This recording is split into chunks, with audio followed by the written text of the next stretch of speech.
ಗೊತ್ತಿದೆ ಇಡೀ ಕೋಲಾರ ಜಿಲ್ಲೆಯ ಎಲ್ಲ ಕಣ್ಣುಗಳು ಕೂಡ ಮುಳುಬಾಗಿಲ ಮೇಲೆ ಬಿದ್ದಿತ್ತು. ಯಾಕಂದ್ರೆ ಅಷ್ಟು ಜಿದ್ದಾಜಿದ್ದಿಯಾಗಿ ಎಲೆಕ್ಷನ್ ನಡೆದಿತ್ತು. ಬಹುಶಃ ಎಲ್ಲೋ ಒಂದು ಕಡೆ ದೇವರು ನಮಗೆ ವರ ಕೊಟ್ಟಿದ್ದಾರೆ. ಇವತ್ತು ಒಂದು ಮಾತನ್ನ ಹೇಳಕ್ಕೆ ಇಷ್ಟಪಡ್ತೀನಿ, ಸತ್ಯಮೇವ ಜಯತೆ. ಇವತ್ತು ಸತ್ಯಕ್ಕೆ ಜಯ ಸಿಕ್ಕಿದೆ. 15 ವರ್ಷಗಳ ಹಿಂದನೂ ನಾವು ಈ ಜೈಲಿಗೋಸ್ಕರ ವೆಯ್ಟ್ ಮಾಡ್ತಾ ಇದ್ವಿ. ಅದು ಮೊದಲು ಲಾಸ್ಟ್ 5 ವರ್ಷ ಹಿಂದೆ ಇದೇ ಕಾಡಪ್ಪ ನಾಗರಾಜಣ್ಣವರ ಒಂದು ಜಯದ ಮುಖಾಂತರವಾಗಿ ಇಲ್ಲಿ ಸ್ಟಾರ್ಟ್ ಆಯಿತು. ಇವತ್ತು ಕೂಡ ಆ ಸತ್ಯ ನಮಗೆ ವಾಪಸ್ ಬಂದಿದೆ. ಇವತ್ತು ಇವರಿಬ್ಬರನ್ನ ಗೆಲ್ಸಕ್ಕೆ ಇವತ್ತು ನಾನು ಹೇಳಬಾರ್ದು, ನಾನು ಹಿಂದೆಂದೂ ಕಂಡಿಲ್ಲ ಇರ್ತಕ್ಕಂಥ ಒಂದು ಸತ್ಯವನ್ನು ಹೇಳ್ತೀನಿ. ಬಹುಶಃ ಎಲ್ಲಾ ಲೀಡರ್ಗಳು, ಎಲ್ಲಾ ನಾಯಕರು ಸಹ ಸೇರಿ ಹಗಲು ರಾತ್ರಿ ಕೂಡ ಇದನ್ನ ಕೆಲಸ ಮಾಡಿದ್ವಿ. ಎಲ್ಲ ಕೆಲಸ ಮಾಡಿದ್ದಾರೆ. ಈ ಜಯ ಏನಿದೆ ಕೂಡ ನನ್ನ ಪಕ್ಷದ ಕಾರ್ಯಕರ್ತರಿಗೆ ಮತ್ತು ನಾಯಕರಿಗೆ ಸಲ್ತದೆ.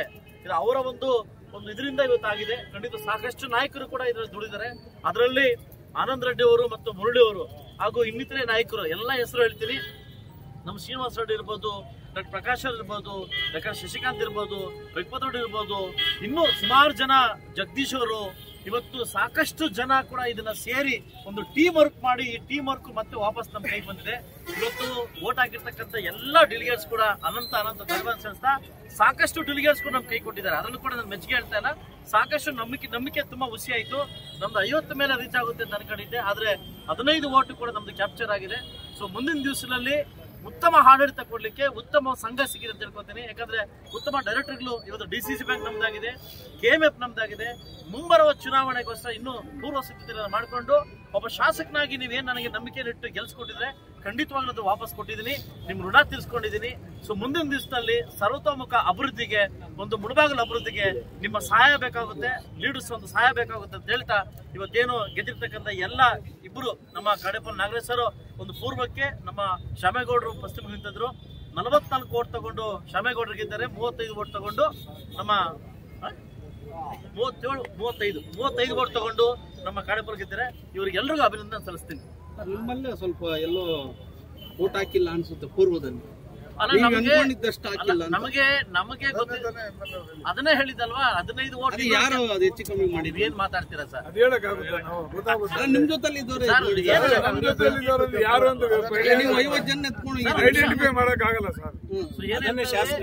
ತ್ರಿಕೋಣ ಸ್ಪರ್ಧೆ ಇದ್ದಾಗ ನಾನು ಎಕ್ಸ್ಪೆಕ್ಟ್ ಮಾಡಿದ್ದೆ, ತ್ರಿಕೋಣ ಸ್ಪರ್ಧೆ ಇದ್ದಾಗ 35 ವೋಟ್ ಮೇಲೆ ಯಾರು ತಗೋತಾರೋ ಅವ್ರು ಗೆಲ್ತಾರ ಅಂತ ಎಕ್ಸ್ಪೆಕ್ಟ್ ಮಾಡಿದ್ದೆ. ಅದೇ ರೀತಿ ಆಯ್ತು. ಯಾಕಂದ್ರೆ 1 to 1 ಆಗಿರೋ ತುಂಬಾ ಫೈಟ್ ಬೀಳ್ತಾ ಇತ್ತು. ತ್ರಿಕೋಣ ಸ್ಪರ್ಧೆಯಲ್ಲಿ ಕೂಡ ತುಂಬಾ ಫೈಟ್ ಬಿತ್ತು. ಕಾಂಗ್ರೆಸ್ 3rd ಪ್ಲೇಸ್, ಈಗ ನಮಗೆ ಇಂಡಿಪೆಂಡೆಂಟ್ ಕ್ಯಾಂಡಿಡೇಟ್ 2nd ಪ್ಲೇಸ್ ಬಂದಿದ್ದಾರೆ. ಸೊ ನಾನು ಒಂದೇ ಮಾತಾಡೋದು, ಸತ್ಯಮೇವ ಜಯತೆ. ಓಕೆನಾ? ಇದೊಂದಕ್ಕೆ ಕೈ ಕೊಟ್ಟಿದ್ದಾರೆ. ಅಲ್ಲ, ನಾನು ಎಲೆಕ್ಷನ್ ಅಂತಂದ್ಮೇಲೆ ಅವೆಲ್ಲ ಕಾಮನ್. ಎಲೆಕ್ಷನ್ ಅಂತಂದ್ಮೇಲೆ ಕಾಮನ್. ಸೊ ಖಂಡಿತವಾಗ್ಲೂ ಅಭಿವೃದ್ಧಿಗೋಸ್ಕರ ಒಂದು ಪಾಸಿಟಿವ್ ಎನರ್ಜಿ ತಗೊಂಡು ಹೋಗೋಣ. ಸರ್ವತ ನಾವೆಲ್ಲ ಸೇರಿ ಮುಳುಬಾಗಿಲ ಅಭಿವೃದ್ಧಿಗೆ ನಾವು ಒತ್ತು ಕೊಡೋಣ. ಸರ್, ಆಮೇಲೆ ನಿಮ್ದು ಕಾರ್ ನಿಲ್ಸಿ ಏನೋ ಘೋಷಣೆಗಳು ಹೋಗಿದ್ರು ಅಂತ. ಅಲ್ಲ, ನಾನು ಕಾರ್ ಹೋದಾಗ ಘೋಷಣೆ ಕೂಗಿದ್ರು, ಬರ್ಬೇಕಾದ್ರೆ ಘೋಷಣೆ ಕೂಗಿದ್ರು, ಬರ್ಬೇಕಾದ್ರೆ ತುಂಬಾ ಅತಿರೇಕ ಘೋಷಣೆ ಕೂಗಿದ್ರು. ನಾನೇ ಹಿಡಿದೋದೆ. ಯಾಕಂದ್ರೆ ಎಲೆಕ್ಷನ್ ಅಂತಂದ್ಮೇಲೆ ಇದೆಲ್ಲ ಕಾಮನ್ ಆಗಿ ಇದ್ದೇ ಇರ್ತದೆ. ಆದ್ರೆ ಒಬ್ಬ ಶಾಸಕರು ಬಂದಾಗ ಸೊ ನನ್ನ ಮೇಲೆ ಒಂದು ಅಗೌರವವಾಗಿರ್ತಕ್ಕಂಥ ನಡೆಸಿದ್ದು ನನಗೂ ಎಲ್ಲ ಒಂದು ಕಡೆ ಬೇಜಾರಾಯಿತು. ಅದಕ್ಕೆ ನಾನೇ ನುಗ್ಗಿ ಒಳಗಡೆ ಹೋದೆ. ಯಾರಪ್ಪ ಕೂಗ್ತಾ ಇರೋದು, ಕೈ ತೋರಿಸಿ ಬೈಲಿಕ್ಕೆ ಸ್ಟಾರ್ಟ್ ಆಯ್ತು. ಆಗ ನಾವು ಸುಮ್ಮನೆ ಇರ್ಲಿಕ್ಕೆ ಸಾಧ್ಯ ಆಗಲ್ಲ. ನಾನೇ ಒಳಗಡೆ ಹೋದೆ, ಬರ್ರಪ್ಪ ಬೈರಿ ಅಂದ್ಬಿಟ್ಟು. ಸೊ ಅಷ್ಟೊತ್ತಿಗೆ ನಮ್ಮವರು ನುಗ್ಗಿದ್ರು. ಸೊ ನಾನೊಂದು ಹೇಳ್ತೀನಿ, ಎಲೆಕ್ಷನ್ ಅಂತಂದ್ಮೇಲೆ ಇವೆಲ್ಲ ಕಾಮನ್ ಆಗಿರ್ತದೆ. ಎಲೆಕ್ಷನ್ ಅಂದ್ರೆ ಎಲೆಕ್ಷನ್ ರೀತಿ ತಗೋಬೇಕಾಗುತ್ತೆ. ಸೊ ಖಂಡಿತವಾಗ್ಲೂ ಇದು JDS ಪಕ್ಷಕ್ಕೆ ಸಿಕ್ಕಿರ್ತಕ್ಕಂಥ ಒಂದು ಜಯ. ಇಡೀ ಸರ್ವತೋಮುಖ ಎಲ್ಲಾ ಕಾರ್ಯಕರ್ತರು, ನಾಯಕರು ಎಲ್ಲ ಸೇರಿ ಇವರಿಬ್ಬರನ್ನ 2-2 ಗೆದ್ದಿದ್ವಿ. ಸೊ ಆ ಭಗವಂತನಿಗೆ, ಆ ಆಂಜನೇಯ ಸ್ವಾಮಿಗೆ, ಕುಟುಂಬದ ವಿನಾಯಕನಿಗೆ, ಆ ದರ್ಗಾ ಅಯ್ಯಪ್ಪನಿಗೆ ಥ್ಯಾಂಕ್ಸ್ ಹೇಳಕ್ ಇಷ್ಟಪಡ್ತೀನಿ.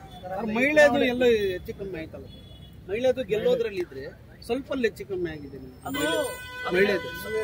ಅಲ್ಲ ಏನಾಯ್ತು ಅಂದ್ರೆ, ಒಂದ್ ನಿಮಿಷ ನಾನು ಹೇಳ್ಕೊಂಡೆ ಕೇಳಿ.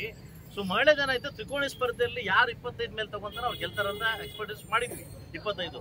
ಸೊ 3 ಜನಕ್ಕೆ ಜಿದ್ದಿ ಬಂದಾಗ ಎಲ್ಲೋ ಒಂದ್ ಕಡೆ ಅದು ಎಡವಟ್ಟಾಗಿದೆ. ಸೊ ಅದು ಏನಾಗಿದೆ ಅಂತ ಕಾದ್ ನೋಡ್ತೀನಿ. ಸೊ ಮುಂದಿನ ದಿವಸ ಕೂಡ ಆ ವ್ಯಕ್ತಿಗೆ, ಆ ಒಂದು ಅಭ್ಯರ್ಥಿಗೆ ಒಳ್ಳೆ ಭವಿಷ್ಯ ಇದೆ ಅಂತ ಹೇಳಕ್ ಇಷ್ಟಪಡ್ತೀನಿ.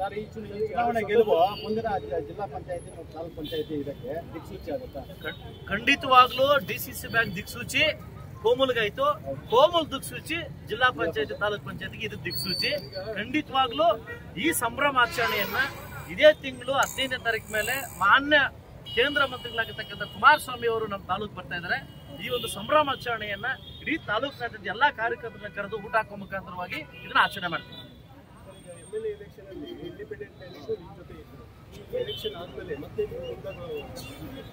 ಪ್ರಜಾಪ್ರಭುತ್ವದಲ್ಲಿ ಯಾರು ಬೇಕಾದ್ರೂ ಆಸೆಯನ್ನು ನೆರವೇರಿಸ್ಕೊಬಹುದು, ಯಾರು ಬೇಕಾದ್ರೂ ನಿಲ್ಬಹುದು, ಆಯ್ತಲ್ವಾ?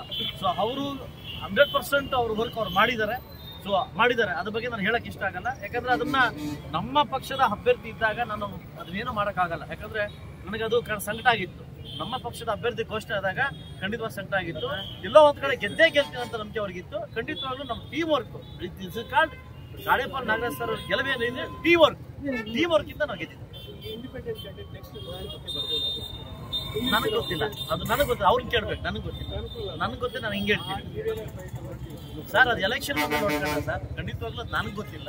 ಅದು ಅವರು ಇದಕ್ಕೆ ಬಿಟ್ಟಿದ್ದು, ಅವರು ಇದಕ್ಕೆ ಬಿಟ್ಟಿದ್ದು. ನಾನು ಅದನ್ನ ಈ ಸಮಯದಲ್ಲಿ ಹೇಳಕ್ ಇಷ್ಟ ಆಗುತ್ತೆ. ನೀವು ಅವ್ರನ್ನೇ ಕೇಳಬೇಕು ಪ್ರಶ್ನೆ, ನಾನು ಕೇಳಿದ್ರೆ ತಪ್ಪಾಗುತ್ತೆ. ಇವರಿಬ್ಬರು ಗೆಲುವು ಮತ್ತೆ ನಿರೀಕ್ಷೆ ಮಾಡಿದ್ರಲ್ಲ ಸರ್? 100% ನಿರೀಕ್ಷೆ ಇತ್ತು ನನಗೆ. ಗೆದ್ದೇ ಗೆಲ್ತೀವನ್ನ ಕಾನ್ಫಿಡೆನ್ಸ್ ಇತ್ತು ನನಗೆ. ಯಾಕೆಂತಂದ್ರೆ ಖಂಡಿತವಾಗ್ಲೂ ನಮ್ಮ DCC ಬ್ಯಾಂಕಲ್ಲಿ ಏನು ಹಿಡಿದಿದ್ರು ಆ ದಿಕ್ಸೂಚಿ ಇವರಿಬ್ಬರು ಗೆಲ್ತಾರೆ ಅಂತ ನಂಬಿಕೆ ನನಗಿತ್ತು. ಜಿಲ್ಲಾ ಮಟ್ಟದ ರಿಸಲ್ಟ್ ಬಗ್ಗೆ, ಒಂದೇ ಒಂದು ಸೀಟ್ ಕಮ್ಮಿ ಆಗಿದೆ. ನಮ್ಮ ಎಕ್ಸ್ಪೆಕ್ಟೇಷನ್ ಪ್ರಕಾರ ಒಂದು ಸೀಟ್ ಕಮ್ಮಿ ಆಗಿದೆ. ಒಂದೇ ಒಂದು, ಯಾಕೆಂದ್ರೆ ಇದು ಬಂದು ಚಿಹ್ನೆ ಇಲ್ಲ. ಓಕೆನಾ? ಒಂದು ಕಡೆ ಒಂದು KH ಮುನಪ್ಪರ್ ಕ್ಯಾಂಡ್ ಗೆದ್ದಿದ್ದಾರೆ, ಇನ್ನೊಂದು ಕಡೆ ಬಂದ್ಬಿಟ್ಟು SN ಕ್ಯಾಂಡ್ ಗೆದ್ದಿದ್ದಾರೆ. ನಮ್ಮ ಸಿಂಡಿಕೇಟ್ ಅಲ್ಲಿ 2 ಗೆಲ್ಬೇಕಾಗಿತ್ತು, 2 ಹೋಗಿದ್ದಾವೆ. ಮಿಕ್ಕಿದ್ದು 7 ನಮ್ಮ ಕೈಗೆ ಬಂದಿದ್ದಾವೆ. ಸೊ ಮುಂದಿನ ದಿವಸದಲ್ಲಿ ಯಾರು ಸರ್ಕಾರದ ಒತ್ತಡ ಹಾಕಿ ನಾಮಿನೇಷನ್ ತಗೊಂಬತ್ತಾರ ಅವರು ಅಧ್ಯಕ್ಷ ನಡೀತಾರೆ. ಘಟಬಂಧನ್ ಇದ್ರಲ್ಲೇ ಒಂದು ಇದು ನಿಮ್ಗೆ ಸಪೋರ್ಟ್ ಮಾಡಿದ್ರೆ ಮತ್ತೆ ನಾನು ಒಂದೇ ಒಂದು ಮಾತನ್ನ ಹೇಳಬಲ್ಲೆ ಮಾಧ್ಯಮ ಮಿತ್ರರಲ್ಲಿ, ನನ್ನ ಪಕ್ಷಕ್ಕೆ ಮಾತ್ರ ನಾನು ಸೀಮಿತ. ಯಾವ ಪಕ್ಷದ ಬಗ್ಗೆ ನಾನು ಟೀಕೆ ಮಾಡಲ್ಲ. ಯಾಕೆಂತಂದ್ರೆ ಟೀಕೆ ಮಾಡಿದ್ರೆ ಇದ್ದಿದ್ದಕ್ಕೆ ನಾನು ಗೆಲ್ತಾ ಇರೋದು. ನಾನು ಯಾವ ವ್ಯಕ್ತಿ ಬಗ್ಗೆನೋ ಯಾವ ಪಕ್ಷದ ಬಗ್ಗೆನೋ ಟೀಕೆ ಮಾಡಲ್ಲ.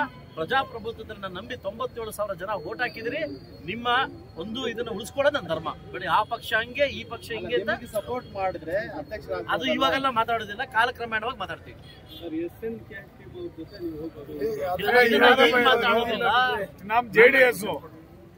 ನಿರ್ಧಾರ ಮಾಡ್ತೀವಿ. ನನ್ನ ಪಕ್ಷದ 5 ಜನ ಗೆದ್ದಿದ್ದೀವಿ. ಖಂಡಿತವಾಗ್ಲೂ ಕುಮಾರಸ್ವಾಮಿ ಅವರ ಕುಮಾರಣ್ಣವರ ಒಂದು ಮಾರ್ಗದರ್ಶನದಲ್ಲಿ ಮುಂದೆ ಏನ್ ಮಾಡ್ಬೇಕನ್ನೋದು ತೀರ್ಮಾನ ಮಾಡ್ಬೇಕು. ಓಕೆ, ನಾನು ಹೇಳ್ತೀನಿ, ದಯವಿಟ್ಟು ಎಲ್ಲ ನನ್ನ ಮತ ಬಾಂಧವರಿಗೆ ಏನು 35 ಜನ ಮತ್ತು 44 ಜನ ವೋಟ್ ಹಾಕಿದರೆ ಎಲ್ಲ ಮತ ಬಾಂಧವರು ಕೂಡ, ಎಲ್ಲ ನಾಯಕರು ಕೂಡ ನಾನು ನಿಮಗೆ ಕೃತಜ್ಞತೆ ಸಲ್ಲಿಸ್ತೇನೆ, ನಿಮಗೆ ಪ್ರಣಾಮ ತಿಳಿಸ್ತೇನೆ.